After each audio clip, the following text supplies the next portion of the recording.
بسم اللہ الرحمن الرحیم۔ السلام علیکم۔ ناول انت الحیات تحریر شہزادی بٹ، ایپیسوڈ نمبر 47۔ شام کو محبوب خانزادہ اور بالاش خانزادہ اکٹھے ڈیرے سے نکلے۔ محبوب خانزادہ حویلی کی طرف نکل پڑا جبکہ بالاش خانزادہ ہاسپٹل کے لیے نکل پڑا۔ بالاش خانزادہ ہاسپٹل تو آ گیا پر اس میں اتنی ہمت نہیں ہو رہی تھی کہ وہ روپ کا سامنا کرے۔ بالاش خانزادہ پیشنٹ روم کے باہر ہی کھڑا تھا۔ کتنی ہی دیر گزرنے کے بعد علینا پیشنٹ روم سے نکلی تو بالاش خانزادہ کو باہر کھڑا پایا۔ ارے بالاش بیٹا، یہاں کیوں کھڑے ہو؟ علینا نے حیرت سے پوچھا۔ ویسے ہی بالاش خانزادہ نے مختصر جواب دیا تو علینا نے سر ہلا دیا۔ اچھا میں ذرا باہر جا رہی ہوں، اندر بیٹھ کر میرا دم گھٹ رہا ہے، تم ایک کام کرو، روپ کے پاس جا کر بیٹھ جاؤ، وہ اکیلی ہے، علینا نے عجلت میں کہا اور بالاش خانزادہ کا جواب سنے بنا وہ چلی گئی۔ پیچھے بالاش خانزادہ تذبذب کا شکار ہو گیا۔ وہ سوچ میں پڑ گیا کہ روپ کے سامنے جائے یا نہ جائے۔ بالآخر اس نے گہرا سانس لیتے ہمت کی اور آہستہ سے پیشنٹ روم کا دروازہ کھولا۔ سامنے ہی اسے اپنی متاع جان نظر آئی۔ روپ آنکھیں موندے لیٹی تھی۔ اسے محسوس ہو چکا تھا کہ کوئی آیا پر اسے یہی لگا کہ علینا ہوگی، اس لیے وہ آنکھیں موندے لیٹی رہی۔ بالاش خانزادہ روپ پر نظریں جمائے آہستہ آہستہ قدم چلتا روپ کے قریب آیا اور اس کے چہرے کے ایک ایک نقوش کو دیوانگی سے دیکھنے لگا۔ روپ کے چہرے سے نظریں ہوتی اس کی زخمی کلائی کی طرف اٹھی تو بالاش خانزادہ کو روپ کا درد اپنے درد سے محسوس ہوا۔ وہ کتنی ہی دیر روپ کو محو ہو کر دیکھتا رہا۔ روپ کے ہاتھ کے پشت پر سگریٹ کے جلی کے نشان تھے جو اس رات بالاش خانزادہ نے اسے دیے تھے۔ بالاش خانزادہ کو اپنی حرکت پر شرم محسوس ہوئی۔ اگر اس رات روپ نہیں بھاگتی تو پتہ نہیں آج بالاش خانزادہ کو اسے دیکھنا بھی نصیب ہوتا یا نہیں۔ یہ سوچی بالاش خانزادہ کو اندر تک ہلا دیتی تھی۔ ایک بار بھی مجھے دیکھنے، مجھ سے ملنے نہیں آئے، کیا واقعی وہ مجھے چھوڑنا چاہتے؟ نہیں، میں کبھی ان سے بات نہیں کروں گی، پر کب تک میں ان سے بھاگ پاؤں گی؟ اگر انہوں نے مجھے چھوڑنا ہوتا تو بہت سے راستے ہیں، لیکن میں تو ان سے دور نہیں جانا چاہتی نا، میں تو ان کے پاس، ان کے ساتھ رہنا چاہتی ہوں۔ روپ آنکھیں بند کیے بالاش خانزادہ کو یاد کر رہی تھی۔ لیکن میرے چاہنے سے کیا ہوتا ہے؟ اگر وہ ہی مجھے چھوڑنا چاہتے ہیں تو؟ اور یہ بات وہ ہاسپٹل نہ آ کر ثابت کر چکے۔ اگر انہیں اپنی غلطی کا احساس ہوتا تو وہ ضرور آتے، پر وہ نہیں آئے۔ روپ کی بند آنکھوں سے آنسو نکلے۔ بالاش خانزادہ روپ کی طرف ہی دیکھ رہا تھا۔ اس نے ہاتھ بڑھا کر انگوٹھے سے نرمی سے روپ کے آنسو چنے۔ ہلکا سا لمس محسوس کرتے روپ نے چونک کر آنکھیں کھولی تو اپنے سامنے بالاش خانزادہ کو دیکھ کر اس کی آنکھیں حیرت سے بڑی ہوئی۔ بالاش خانزادہ بنا پلکے جھپکے روپ کی طرف ہی دیکھ رہا تھا۔ روپ! بالاش خانزادہ کے ہونٹ پھڑپڑائے تو روپ کو اس رات کا ایک ایک لمحہ یاد آ گیا۔ اس نے نم آنکھوں سے چہرہ موڑ لیا۔ بالاش خانزادہ کو اس کا منہ پھیرنا تکلیف پہنچا گیا تھا۔ اس نے شہادت کی انگلی سے روپ کے ہاتھ کی پشت پر سگریٹ کے نشان کو چھوا تو روپ نے ہاتھ کھینچ لیا۔ ابھی اس نے کچھ کہنے کے لیے منہ کھولا ہی تھا جب علینا روم میں واپس آ گئی۔ روپ! میں نے ڈاکٹر سے بات کی ہے، رات تک تمہیں ڈسچارج کر دیں گے، علینا نے مسکرا کر کہا تو روپ نے ہلکا سا سر ہلا دیا۔ لیکن ماما، میں خان حویلی نہیں جاؤں گی، مجھے لاہور جانا ہے، روپ نے روندھی آواز میں کہا کہ بالاش خانزادہ نے حیرت سے اسے اپنی دشمن جاں کو دیکھا جس نے ایک کے بعد دوسری نظر ڈالنا گوارا نہیں کیا تھا۔ پر تمہارے بابا تو حویلی میں ہیں اور میری ان سے بات ہوئی ہے، انہوں نے کہا ہے کہ ہم سب حویلی۔ ماما پلیز، مجھے نہیں جانا واپس، نہ آج نہ کبھی، روپ نے بالاش خانزادہ کی کرسٹل گرے آنکھوں میں اپنی نم ہری آنکھیں گاڑتے غصے سے اٹل لہجے میں کہا تو علینا نے بالاش خانزادہ کی طرف دیکھا جو روپ کی طرف ہی دیکھ رہا تھا۔ چچی مجھے روپ سے اکیلے میں کچھ بات کرنی ہے، بالاش خانزادہ نے روپ کی طرف دیکھتے ہی علینا کو مخاطب کیا۔ لیکن مجھے کسی سے کوئی بات نہیں کرنی، روپ نے بالاش خانزادہ کی طرف دیکھ کے غصے سے کہا۔ چچی پلیز، بالاش خانزادہ نے علینا کی طرف التجائیہ نظروں سے دیکھا۔ ماما آپ اگر گئیں تو میں بھی یہاں سے چلی جاؤں گی، روپ نے غصے سے چلا کر کہا تو بالاش خانزادہ چپ چاپ اسے دیکھتا رہا۔ علینا تو برا حسین دونوں کے بیچ بالاش خانزادہ کچھ دیر خاموشی سے روپ کی طرف دیکھتا رہا پھر روم سے نکل گیا۔ کیا ضرورت تھی اسے ناراض کرنے کی؟ علینا نے آنکھیں نکال کر روپ کی طرف دیکھا۔ مجھے فرق نہیں پڑتا ان کی ناراضگی سے، بھاڑ میں جائے ان کی ناراضگی، روپ نے روتے ہوئے کہا۔ علینا اس کے رونے سے پریشان ہو گئی۔ اچھا روتے نہیں، سب ٹھیک ہو جائے گا، علینا نے روپ کے آنسو صاف کیے تو روپ خاموش ہو گئی۔ محبوب خانزادہ حویلی آ کر سیدھا اپنے کمرے میں گیا، یہ سوچ کر کہ الفت سے اپنے الفاظوں کی معافی مانگے گا۔ جیسے ہی اس نے دروازہ کھولا خالی کمرے نے اس کا استقبال کیا۔ محبوب خانزادہ کو کافی حیرت ہوئی کیونکہ اس وقت الفت مصطفیٰ کو ہوم ورک کرواتی تھی، پر آج نہ الفت تھی نہ مصطفیٰ تھا۔ محبوب خانزادہ کا دل اداس ہو گیا۔ وہ کمرے میں آیا، شاور لے کر چینج کرتے نیچے خانم بی بی کے پاس گیا۔ خانم بی بی کو سلام کرتے وہ ان کے پاس ہی بیٹھ گیا۔ مصطفیٰ کے بنا حویلی میں رونق ہی نہیں ہے، اپنی ہنسی سے حویلی میں رونق لگائے رکھی تھی اس نے، خانم بی بی نے مسکرا کر کہا تو محبوب خانزادہ نے چونک کر خانم بی بی کی طرف دیکھا۔ ویسے الفت واپس کب آئے گی؟ جاتے وقت میں اس سے پوچھنا بھول گئی، ابھی محبوب خانزادہ کچھ کہتا کہ خانم بی بی کی اگلی بات پر اس کے چہرے کا رنگ اڑا۔ الفت کہاں گئی؟ محبوب خانزادہ کے دل میں ڈر بیٹھ گیا تھا کہ کہیں الفت اسے چھوڑ کر تو نہیں چلے گی۔ کہہ رہی تھی بابا کی یاد آ رہی ہے، خانم بی بی نے حیرت سے بتایا، پر محبوب خانزادہ کا دل اب صحیح معنوں میں خوف میں آیا۔ کیوں، تمہیں نہیں بتا کر گئی؟ مجھے تو لگا تمہیں پتا ہوگا۔ خانم بی بی محبوب خانزادہ کے چہرے کا رنگ اڑا دیکھ چکی تھی۔ خانم بی بی میں ابھی آیا، محبوب خانزادہ نے بڑی مشکل سے یہ لفظ ادا کیا اور تیزی سے چلتا اپنی گاڑی میں سوار ہو کر حویلی سے نکل گیا۔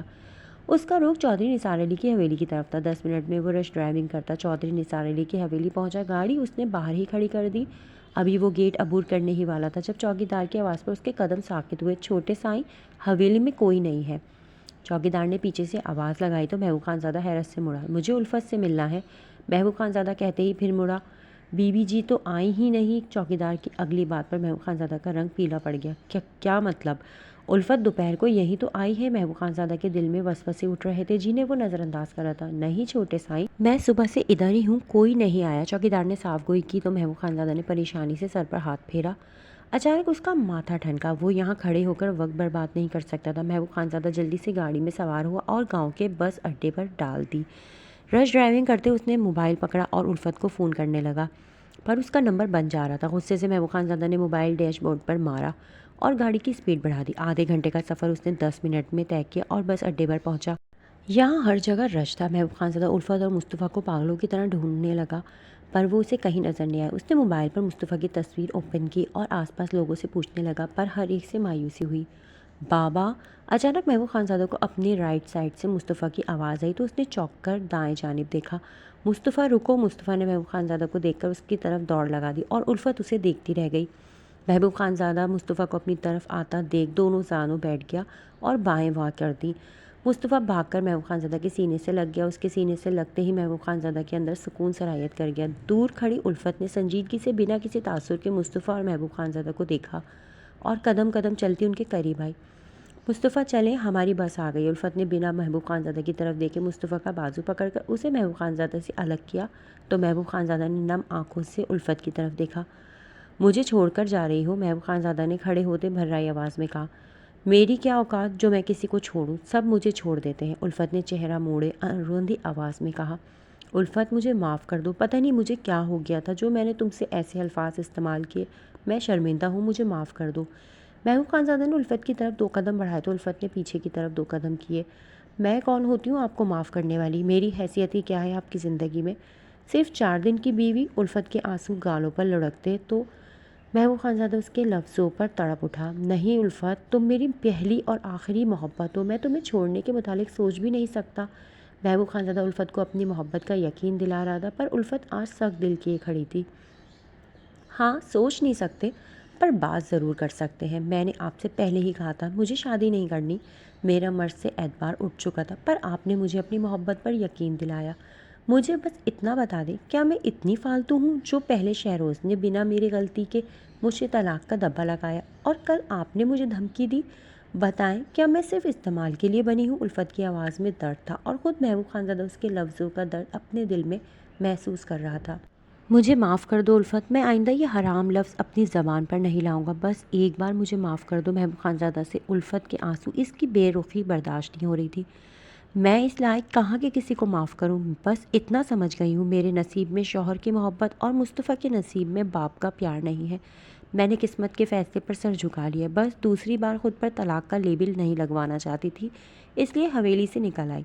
کیونکہ جب شہروز نے طلاق دی تو لوگ بہت گندی نظروں سے دیکھتے تھے، سب مجھے ہی غلط کہتے تھے۔ الفت زاروں قطار رو دی تھی۔ محبوب خانزادہ اس کے رونے پر اندر ہی اندر تڑپ رہا تھا۔ الفت کی باتوں سے گہری کھائی میں دھکیل رہی تھی، اس لیے سوچا گاؤں ہی چھوڑ دیتی ہوں۔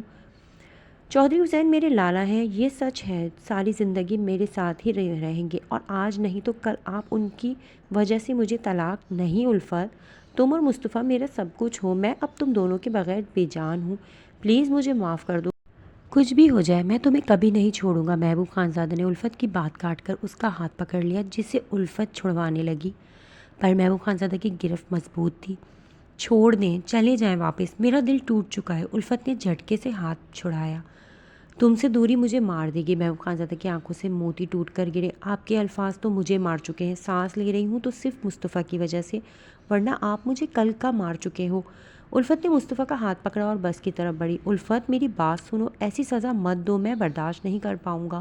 محبوب خانزادہ الفت کے رستے میں کھڑا ہو گیا۔ آپ تو محبت کے دعوے کرتے تھے نا، کل کہاں گئی تھی آپ کی محبت جب مجھے طلاق کی دھمکی دی آپ نے؟ الفت کی زبان سے شکوہ پسلا۔ پاگل ہو گیا تھا میں، مجھے معاف کر دو۔ محبوب خانزادہ کا بس نہیں چل رہا تھا، وہ الفت کو کیسے بھی کر کے منا لے۔ آپ مجھے معاف کر دیں، میں آپ کے لائق نہیں ہوں، الفت نے آنسو پوچھتے کہا اور مصطفیٰ کا ہاتھ پکڑ کر محبوب خانزادہ کی سائڈ سے گزر گئی۔ الفت مجھے مار لو، مجھ پر غصہ نکال لو، تم کہو تو میں کھانا پینا چھوڑ دوں گا، پر خود سے جدا مت کرو۔ محبوب خانزادہ الفت کے پیچھے پیچھے چلتے ہوئے التجا کر رہا تھا۔ اگر آپ کو مصطفیٰ سے ذرا سی بھی محبت ہے تو آپ کو مصطفیٰ کی قسم اب آپ ہمارے پیچھے نہیں آئیں گے، نہ ہمیں روکیں گے۔ الفت نے رک کر جھٹکے سے مڑتے سنجیدگی سے کہا تو محبوب خانزادہ الفت کی بات پر اپنی جگہ ساکت کھڑا رہ گیا۔ الفت مڑی اور بس میں سوار ہو گئی۔ محبوب خانزادہ حیرت کی مورتی بنا الفت اور مصطفیٰ کو اپنی زندگی سے دور جاتا دیکھنے لگا۔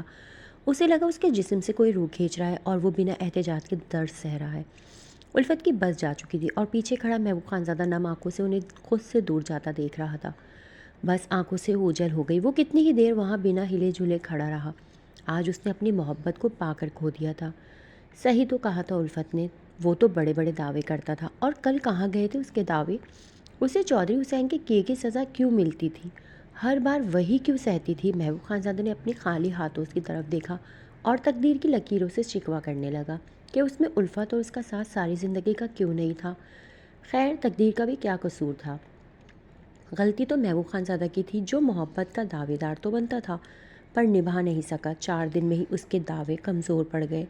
محبوب خانزادہ آہستہ سے مڑا اور ہارے ہوئے قدموں سے چل پڑا۔ یہ ہار تو اب زندگی کے ساتھ تھی اور شاید یہ زندگی کا سفر اب اسے اکیلے ہی گزارنا تھا۔